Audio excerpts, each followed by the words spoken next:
All right. Hello, everybody. Welcome back to the second channel. This time we've got some poetry by an author named Sean Grealish. Thank you very much for submitting, Sean. Um, Keep in mind, before we get started, I am not a professional reviewer. I'm just some guy on the internet who likes reading and writing. The opinions expressed in this video are only opinions. My interpretation of or reaction to the work will not be the same as everyone else's, for better or for worse. I will look for the good and the bad, but no matter what I say, don't be too hard on yourself. Just keep writing. And for those in the comments, please be respectful. Also, I'm so sorry for any mistakes or mispronunciations of names or words. If I come across a word that I don't want to say for whatever reason, I will replace it with the word blank. So, Sean, I apologize if I mispronounced either your first or last name. It looks like Grealish. It could be like Grealish. I don't know. I'm sorry. But we've got 4 poems from Sean today. They're pretty lengthy. They look to all be about islands. So I think what we're going to do is we're going to read all 4 together, and then hopefully I remember what I want to say about each one of them. And if not, we'll do a little bit of rereading. Um, because yeah, it looks like they're kind of meant to be taken all together. We'll see. Um, Content warning for this first poem. There is a brief mention of potential violence. Otherwise, the poems are good to go, I think, as far as content warnings. And as a note, Sean wrote, I'm wrestling with the use of more traditional poetry forms and rhyming, which seem to be out of fashion at the moment, but nevertheless feel like the most beautiful way to pass on how each poem's namesake landscape presented itself to me when I was there. Yeah, I think that's true. I think rhyming poetry is sort of, not the norm these days, we could say, a little less popular. But it's hard to deny how beautiful it is when it's done right. So we'll take a look. This first piece is called Lake Padden. Excuse me, sorry. There is no warmth without winter's cold night, where chills wander, the shadows, and prey on your fright. Metallic eyes that shine when you stare, flashing through darkness to fill you with terror. Off in the black, a strange noise breaks the silence, and your mind conjures scenes of bloody violence. The whistling wind that rips through you with ease makes the warmth of daybreak feel like a cruel tease. Somewhere you must find the will to peek out, pull yourself from the covers, and wander about. For facing the weather brings with it a joy, seeing nature anew like a bright Christmas toy. So when rain pounds on your roof and streams down mossy walls, when cheeks run flush through cedar groves, and hurry their way towards salty coves, steady yourself against the magnetic dark, for rekindling your courage could take only a spark. Go out and see the creaking, battered trees, see the tardy geese flying south in great V's, feel the damp and the cold and the wind, for it makes the warmth special on nights you're shut in. If your face didn't tingle and your toes weren't numb, warming up by a fire wouldn't be quite such fun. If snow lies on the ground, then it's quieter still, most creatures sealed tight against winter's will. Yet there's glory to a forest that's covered in snow, when the moon breaks through clouds with its bluish glow. It pants and hollows and drapes rocky spires, when you lie snug in your house dreaming by the fire. Okay. I know I just said we would probably read all 4 poems and then do commentary, but I think I've changed my mind. So let's do a little bit of commentary. So first, it does read very nicely. I think the rhythm and rhyme works. I don't think I caught any spot where I was like, that sounds off, or yeah. No, I think it all flowed and scanned about as perfectly as possible. I don't know if it's sticking to like a strict meter or just kind of what sounds flowy, but I think it worked. Um, as far as the opening couplet, I feel like night and fright is kind of generic as far as rhymes go. The next rhyme really impressed me a lot more, stare and terror. It's a slant rhyme, of course, but I thought it was pretty unique. I've never heard that one, I don't think. So if it were up to me, I might actually exchange the first 4 lines. I'd make this couplet the second couplet and move this up to the opening. I also just think it's kind of more interesting as a line, like metallic eyes that shine when you stare. kind of an interesting visual compared to there is no warmth without winter's cold night, which comparatively, in my opinion, just sounds slightly more generic. That said, the whole thing does still sound very nice. There is no warmth without winter's cold night, where chills wander the shadows and prey on your fright. Metallic eyes that shine when you stare, flashing through darkness to fill you with terror. Off in the black, a strange noise breaks the silence, and your mind conjures scenes of bloody violence. So it's an effective opening stanza, even though the first lines did read just slightly generic. It gives me kind of this sense that I'm camping, right? Especially with the title being Lake Padden. It sounds like I'm camping near Lake Padden, and it's a little spooky at this time of night. The whistling wind that rips through you with ease makes the warmth of daybreak feel like a cruel tease. Somewhere you must find the will to peek out, pull yourself from the covers and wander about. For facing the weather brings with it a joy, seeing nature anew like a bright Christmas toy. Uh, Pretty good Volta, I think, or yeah, just a shift here where, the speaker forces themselves to confront nature even though it's scary. Or not the speaker, but the subject, right? The person that the speaker's talking about. Um, Otherwise, you want to capitalize Christmas, but that's kind of the only thing that stands out. Otherwise, still flows well. I get what's happening. It's easy to follow. Third stanza, so when rain pounds on your roof and streams down mossy walls. I liked that. There are a few good adjectives in this poem, like better adjectives than all the rest. Mossy, I like. Mossy walls, pretty good. When creeks run flush through cedar groves. Oh, right. So the rhyme scheme kind of lost itself there, right?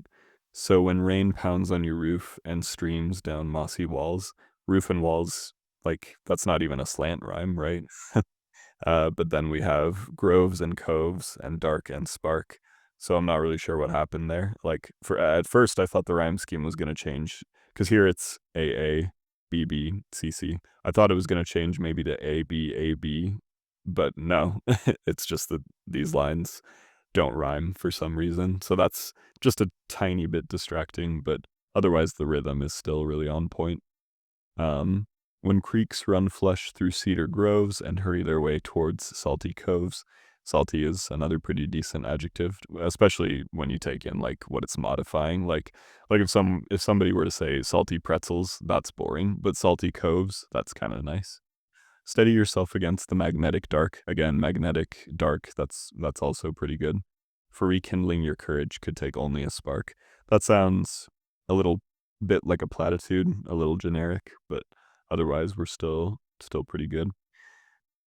Go out to see the creaking battered trees, see the tardy geese. I like that phrase a lot. Like we're late into winter, but we're still seeing the geese flying in the air. I don't know. That one I liked a lot. That one really struck me as I read it the first time. Can't say why for sure, but it's just a good adjective, good visual. Go out to see the creaking battered trees, see the tardy geese flying south in great V's. Feel the damp and the cold and the wind, for it makes the warmth special on the nights you're shut in. If your face didn't tingle and your toes weren't numb, warming up by a fire wouldn't be quite such fun. If snow lies on the ground, then it's quieter still, most creatures sealed tight against winter's will.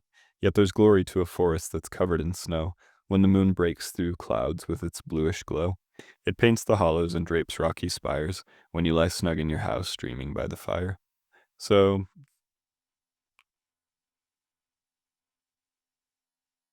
I like it. I do. Yeah, I don't have, like, any negative feelings toward it, certainly. I think there are some, minor tweaks you could make. I think there are some, things that sound, a little trite, a little tired that you could replace, but otherwise I do really like it, and it sounds like the kind of poem you would put visuals against, right? Like, I imagine this as a picture book, really. Um, it sounds like the kind of thing, like, if I had a child, I would read it to my child, right? And I like the message too that, it's just this opening line, "There is no warmth without winter's cold night." Even though that's phrased a little bit, generically, it's like, yeah, you know, we appreciate the good because of the bad, like, not as a hard and fast rule, like, we can still appreciate good times when it's nothing but good times, but, like, Yeah, because of the cold, we appreciate the warmth all the more, right? It's a simple message, but I think the poem gets it across pretty nicely. So, all in all, the rhythm is really strong. I didn't notice anywhere where the rhythm slipped, I don't think. And ultimately, it's the kind of poem that I think would be helped by visuals. Not even helped, but just like when you read it, you can't help but imagine visuals, and it would be cool to see it like in a picture book. So yeah. Yeah, it just really reminds me of the kind of thing that I would read or would be read to me in elementary school, right? So moving on to our next piece, Hope Island. I ventured forth on a stormy day to paddle through the spray to see what I could before nightfall and absorb the weather come what may. I put my trust in a red plastic canoe across Pickering Passage of deep blue, crabbing with long strokes past Palila Bay, wind pressing my bow, bow as I head my course true. Towards dainty Hope Island I set my cold bearing, splashing up on its beach with only light swearing. Above the high water mark I haul my canoe, and set off through the brush for some exploring. The waves just offshore could have spelled my wet doom. Now dug fir and cedars give respite from the gloom. Trusting deer-trodden paths will keep me from erring, as I stroll past an unbothered, quite plump raccoon. Their juicy maroon apples in an orchard I pass, with a wee wooden hut and windmill on the grass. Yet there's no wind in the woods from the storm, it's immune, and deer loll about, for no fence prevents their trespass. I return to the forest to embrace its respite, letting it wash off my weariness with its dappled light.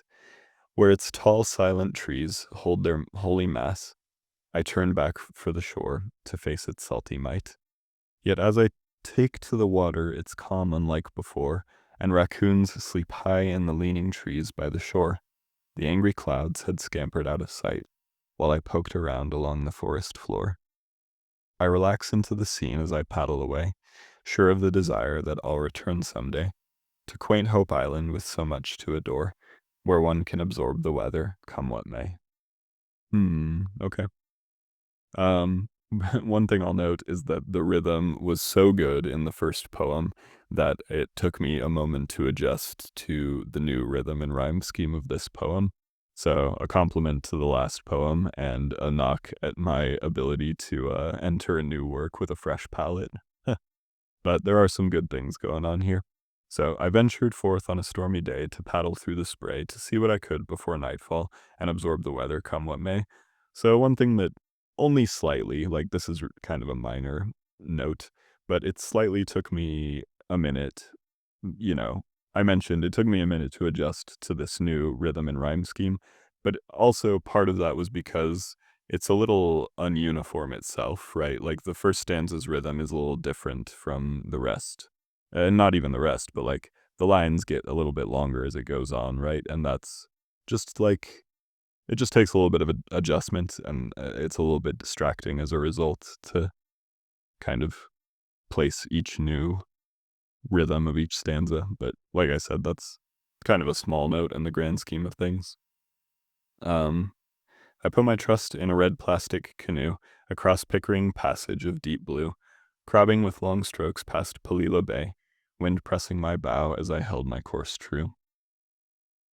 I don't really have anything to say about that stanza, if I'm being honest. It's, it seems very contextual, so I get a feel of where I am, where the speaker's going, etc.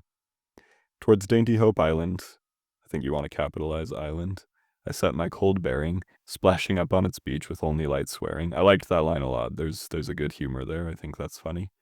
Above the high water mark, I haul my canoe and set off through the brush for some exploring. So exploring and swearing and bearing, I mean, yeah, I guess it's a slant rhyme, but uh, might be maybe the weakest rhyme in the piece. I don't know. Obviously, that's going to be kind of up to each individual reader to decide that. But I don't know. That's fine. Just kind of caught me off guard compared to some of the other rhymes. Um, the waves just offshore could have spelled my wet doom. Now dug fir and cedars give. Okay, I said respite, but later it's clearly respite. Hang on one second. Hang on.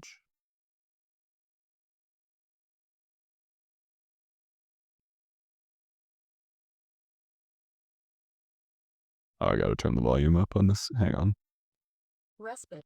Right. So respite is like how I'm inclined to pronounce it, and that's what Google says here.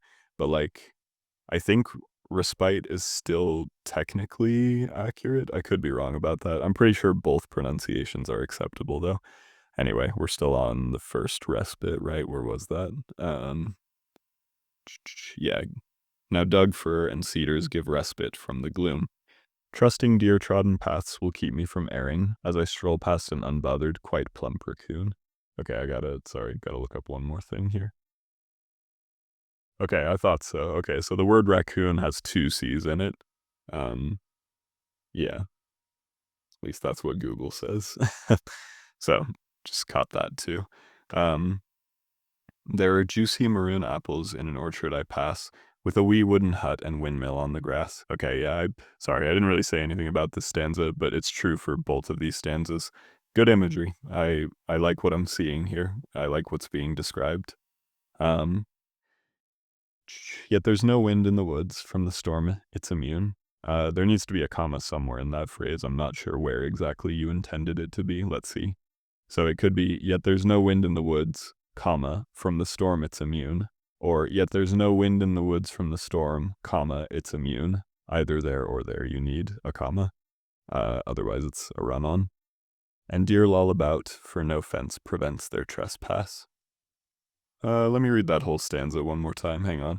There are juicy maroon apples in an orchard I pass, with a wee wooden hut and windmill on the grass. Yet there's no wind in the woods, from the storm it's immune, and deer loll about, for no fence prevents their trespass. Okay, so I think there needs to be a comma there as well in that last line. And maybe these two lines are just a tad bit too long, and the rhythm kind of shakes as a result. It kind of read that way. I don't know. Let me know what you feel in the comments. I return to the forest to embrace its respite, letting it wash off my weariness with its dappled light. Where its tall, silent trees hold their holy mass, I turn back for the shore to face its salty might. And yeah, one more grammatical thing. No apostrophe there. Um, Dappled is a good word. I don't have much to say beyond that. I still, am getting a feel for where I am and what's going on, and that's good. Yet as I take to the water, it's calm unlike before, and raccoons sleep high up in leaning trees by the shore. The angry clouds had scampered out of sight while I poked around along the forest floor. I relax into the scene as I paddle away, sure of the desire that I'll return someday to quaint Hope Island with so much to adore, where one can absorb the weather, come what may. Um, I like it. It's like, kind of reminds me of the romantic poets and their whole thing for nature. And yeah, it just reads like a love letter to Hope Island. And, we can make something out of the changing weather for sure. We can derive some meaning from that. But yeah, I don't have much to say other than, clean up some of those grammatical errors. I'm sure, obviously, you didn't intend them, and that's fine, happens to all of us. And maybe clean up the rhythm in just a couple places, but otherwise, I like it. And I want to reemphasize, I really like that I have a feel for where I am, that I can kind of see what the speaker is seeing. I think that's really strong. I like poetry that can situate me in a new place, right? That's great. Turn Island. What if I meet you in the morning fog on a summer morning filled with dew? Nobody's around, just me and you. Sat to watch it burn off on a driftwood log. What if I meet you on that dainty isle, with small boats in an unnamed cove, sails the tender breeze can't seem to move, as we contently waste our time a while? Will you meet me before the sun breaks through, to enjoy the fleeting darkness, where our pointless failings I can confess, so the pebble beach can know it's true? Will you meet me down at the water's edge, the edge of our shared restless mind, where self-loathing ebbs and floods in kind, and ships aground deploy their anchor kedges? May I speak with myself in this natural place, just I and black-capped chickadees, where from expectation's noise I'm free, to paddle my mind, look into its face. Hmm. Yeah, again, very in line with the previous two poems so far. We'll take it stanza by stanza. I'm noticing more grammatical errors again, but that's okay. I'll just point them out as we go. What if I meet you in the morning fog? Oh, also, I kind of like the structure, each stanza opening with a question and then some kind of pontification on the question. Not bad, not bad. What if I meet you in the morning fog on a summer morning filled with dew? So one thing I'll note, you got the word morning back to back there. I think I know they're being used in different contexts. Morning up here is like an adjective, the morning fog, whereas morning here is like a noun. Um, but still, it's like having them back to back like that. Just it just reads as a little bit repetitive. I think you can replace one or the other to make it read a little more engagingly. What if I meet you in the morning fog on a summer morning filled with dew? Nobody's around, just me and you. I think you meant nobody apostrophe s rather than the plural of nobody. Nobody's around. I think. Sat to watch it burn off on a driftwood log. I assume the it is the fog, right? And you're watching the fog dissipate, basically, while sitting on a driftwood log. But the phrasing there is just kind of awkward, and it's hard to know what it is referring to exactly. Like, maybe it means the dew, right? Yeah, it's a little unclear is all. So clean up that phrase a little bit, make it a little clearer. What if I meet you on that dainty isle, with small boats in an unnamed cove, sails the tender breeze can't seem to move, as we contently waste our time a while? Yeah, don't have much to say about that stanza. I think it reads clearly. Uh, yeah, pretty good. Will you meet me before the sun breaks through, to enjoy the fleeting darkness, where our pointless failings I can confess? That line I think is a little too long for what you're trying to do with the rhythm. To enjoy the fleeting darkness, where our pointless failings I can confess, so the pebble beach can know it's true. Okay, apostrophe on the word it's, but also with this line that reads a little bit too long. The individual is going to confess the joint failings. Um, Maybe it should just be where my pointless failings I can confess, right?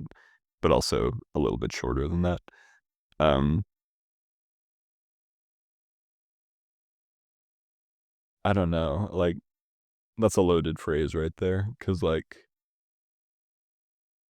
if they're pointless, am I to understand that the speaker is just, like, self-conscious, maybe? Um, because like, the scene sounds really tender, and so I feel like the speaker, like, if they choose to confess their failings, I take that as part of the tenderness, right? And it's like, oh, it sounds like the speaker is like a good person and a good partner. That would be the vibe that I would think the speaker is going for, right? And so rather than this phrase, where our pointless failings I can confess, why not just make it like to enjoy the fleeting darkness, where my failings I can confess? I think both in rhythm and in content that would read a little bit better, right? Just a suggestion. I just think that would be more in line with everything else here, but just my opinion. Next stanza. Will you meet me down at the edge of our shared restless mind, where self-loathing ebbs and floods in kind, and ships aground deploy their anchor kedges? That's a good line. I like the word aground. That's a good adjective. And kedges, that's neat. Let me look that up real quick, actually. I don't know what that means. Kedge. Okay, with reference to a ship or boat. Move. Okay, so as a verb, it means to move by hauling in a hawser. Don't know what that means either. Attached to a small anchor. As a noun, it is a small anchor. Okay, used to reposition a ship or boat by having the anchor's hawser hauled in. Yeah, I guess I could have picked that up from context. And I think it still works in context. I just wanted to know for sure what it meant. Um, and it's a nice rhyme with edge. I've never heard that before. Edge, kedge, unique rhyme, pretty good. That said, again, we see the word edge repeated. Will you meet me down at the water's edge, the edge of our shared restless mind? I know that, it's kind of referring to two different things there, but like, let's see. Here, let me look up synonyms for edge. Yeah, border could work. Will you meet me down at the water's edge, the border of our shared restless mind? I think that would just be a tiny bit more engaging, right? Um, Again, just one man's opinion. Um, and this line, where self-loathing ebbs and floods in kind, I think that would read stronger, again, if we go back to our last stanza, if this line were more self-focused and less, mutually focused. I think that's, yeah, that would be my reading personally. Anyway, last stanza. May I speak with myself in this natural place, just I and black-capped chickadees. Wouldn't it be me and black-capped chickadees, right? Because, like, if we're referring to myself is the object of that sentence, isn't it? And me is the object form, right? Am I tripping? I don't know. I only grammar has never been my strongest suit. You just learn things as you go on writing, so I could be wrong about that one. But anyway, may I speak with myself in this natural place? I guess, yeah, I guess it refers, or it depends. Are we referring to I or are we referring to myself? Because one is the subject and one is the object, right? So I guess I works here if we're referring back to the subject up here. So if we're saying like, may I just speak with myself in this natural place, just I and black-capped chickadees, meaning I and the black-capped chickadees are going to speak with myself in this natural place. But like, yeah, it reads a little bit unnaturally because you would expect it to be just me and black-capped chickadees, as in, may I speak with me and with the chickadees. Okay, sorry, I probably over-explained that, but whatever. Where from expectation's noise I'm free to paddle my mind, look into its face. Okay, so I could have been misinterpreting. Maybe it's like, maybe the speaker is realizing that like whomever they're speaking to, it's not right, right? It's not right to be with them. Maybe they just prefer to be alone, right? And maybe this is, I don't know, kind of a breakup poem of sorts where it's like, or just a poem where the speaker realizes like they need to figure some things out for themselves. That's kind of the vibe I get just based on kind of that last stanza there. Yeah. If so, kind of neat. And like kind of a unique way to express that sentiment with this Turn Island as our setting and yeah, as the speaker's place of rumination. So yeah, some interesting stuff for sure. Moving on to the last one. Spiden or Speeden Island. I'm not sure. We'll do Speeden. Speeden Island. As a child, I sat, binoculars under hat, bracing on the coaming to watch the sea foaming, see a white and green ferry, passengers making merry, a sea lion barker, atop red channel marker. Ahead I was told, as through swell we rolled, there'd be an isle to make me smile, private hunting estate with exotics ornate, abandoned to tide on a grassy ridge side. One can't go ashore, it's sealed evermore. Upon reaching it I looked through glass with keen eye. As I stared at Spiden, my eyes did widen. With roaming the bluff was all kinds of stuff. For roaming the bluff was all kinds of stuff. Gazelle best of all, curled antlers quite tall, herds in yellow grass, watching my ship pass.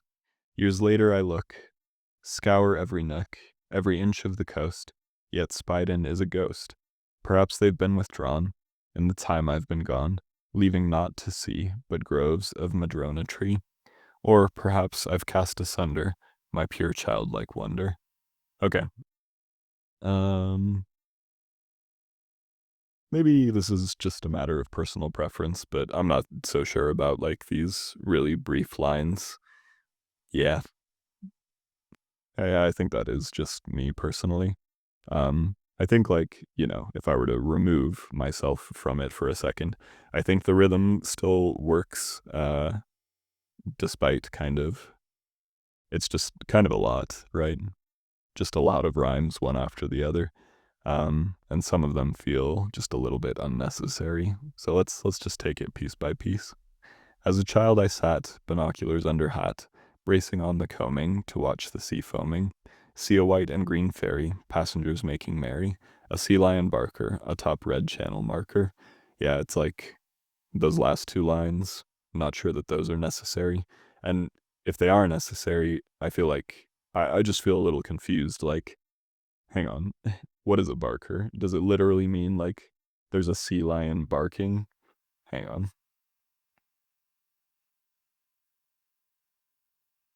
I'm pretty sure that's how I'm supposed to interpret that, but like because it's written that way, it's just a little confusing, right? And then, what are we supposed to take away from this stanza? We're supposed to take away the speaker is on a boat and they're excited to be on the boat. And so, do we need all of these words to communicate that sentiment? Right? It just feels like it's doing too much for what it's supposed to be doing. That said, maybe I am being far too reductive. And if you want to tell me that, that's fine. Totally. Um, but yeah, I feel like it's just too many words for what we're actually trying to do, at least in that stanza. Second stanza. Ahead I was told, as through swell we rolled, there'd be an isle to make me smile. Again, I feel like we can reduce that if we want to. We could just say, like, ahead was an isle to make me smile, or something like that, right? Private hunting estate with exotics ornate, abandoned to tide on a grassy ridge side. One can't go ashore, it's sealed evermore. So apostrophe needed right there.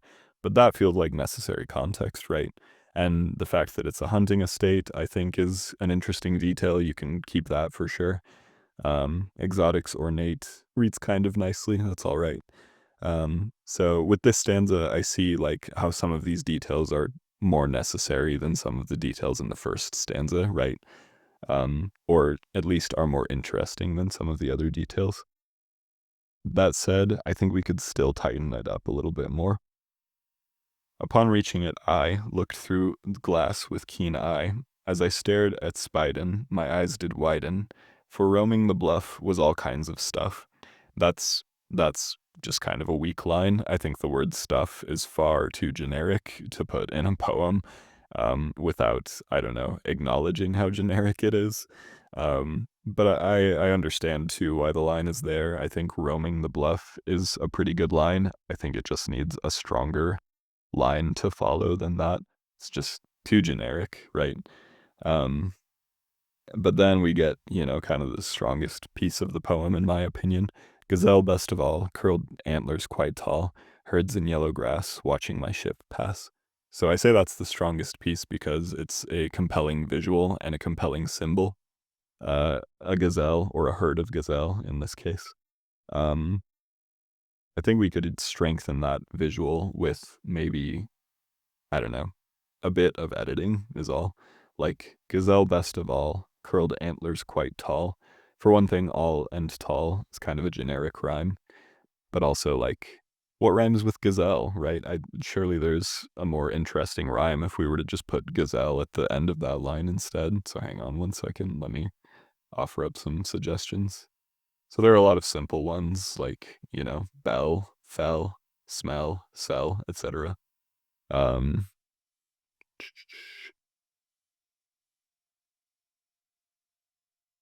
Gosh, rhyme zone could be a lot better. Stairwell, obviously that would be hard to fit in this context, but like it's a nice two-syllable word. Um,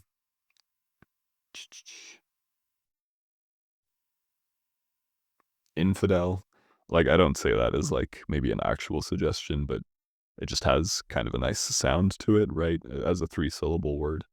Um, I think you get the picture. I don't need to keep doing this, right? But I'm just saying, like, yeah, we can edit these lines and make them even more interesting. It's already pretty strong, but we can make it even stronger. We can squeeze even more out of that. I really believe that. Years later, I look, scour every nook, every inch of the coast, yet Spiden is a ghost. I don't think you need a comma after the word Spiden there. Anyway, perhaps they've been withdrawn in the time I've been gone, leaving naught to see but groves of madrona tree, or perhaps I've cast asunder my pure childlike wonder. Okay, personally, if it were me, I would forego that ending couplet. I kind of think that's just a little too didactic. I kind of think we get the gist with this stanza, right? And it's like, you know, without that final couplet, some themes we could pull are nature is deteriorating, or we've been too unkind to nature, right? But also, if we dig deeper than that, we think, okay, well, the speaker is a child at the start of the poem, and then they're not.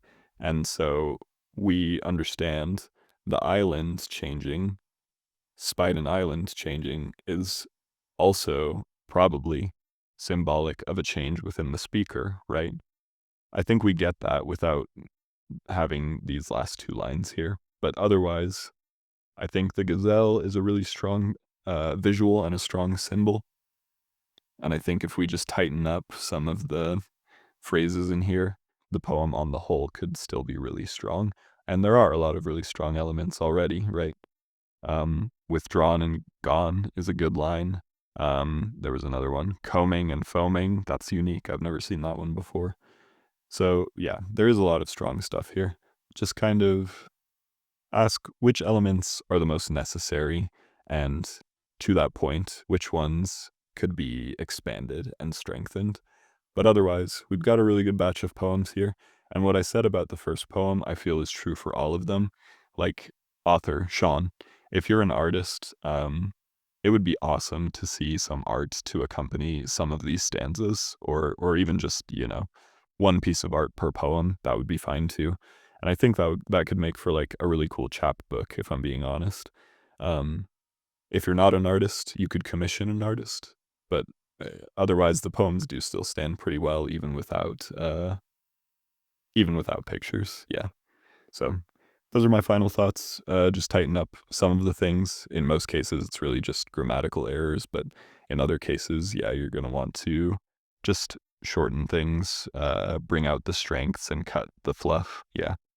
But otherwise, really good job, Sean. Thank you very much for submitting these poems. I hope this was all helpful.